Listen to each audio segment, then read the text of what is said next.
ఈరోజు అయితే వెహికల్ వచ్చేసి ఎఫ్జెడ్ మన దగ్గరికి ఆయిల్ చేంజ్కి వచ్చింది. సౌండ్ వస్తుందని చెప్పిండు కస్టమరు. సౌండ్ దేనికి వస్తుందో ఒకసారి ఆయిల్ అయితే డ్రై చేసుకొని చూద్దాం. సౌండ్ అనేది దేనికి వస్తుంది, మనకు ఆయిల్ ఉన్నదా లేదా తెలుస్తుంది.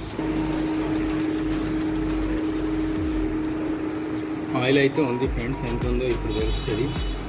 ఇంజన్లో ఎంత వెళ్తుంది అనేది చూడండి ఫ్రెండ్స్. ఆయిల్ అయితే ఒక 200 ml వెళ్ళింది. కస్టమర్ కంప్లైంట్ అయితే బండి ఉరుకుతలేదు, సౌండ్ వస్తుందని చెప్పిండు. మెయిన్గా దీని బోరు ప్రాబ్లం ఉంది.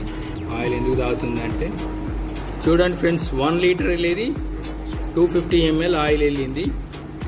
ఇది ఇంతకు ముందు కూడా మన దగ్గరికి వచ్చినప్పుడు ఆయిల్ లేకుండే, ఇప్పుడు కూడా లేదు. కంప్లీట్గా దీని బోర్ అయితే పోయి ఉన్నది. కస్టమర్ వచ్చిన తర్వాత మనకు ఆయనకు చెప్పేద్దాం. ఓకే ఫ్రెండ్స్, ఈ వీడియో కనుక నచ్చినట్లయితే లైక్, షేర్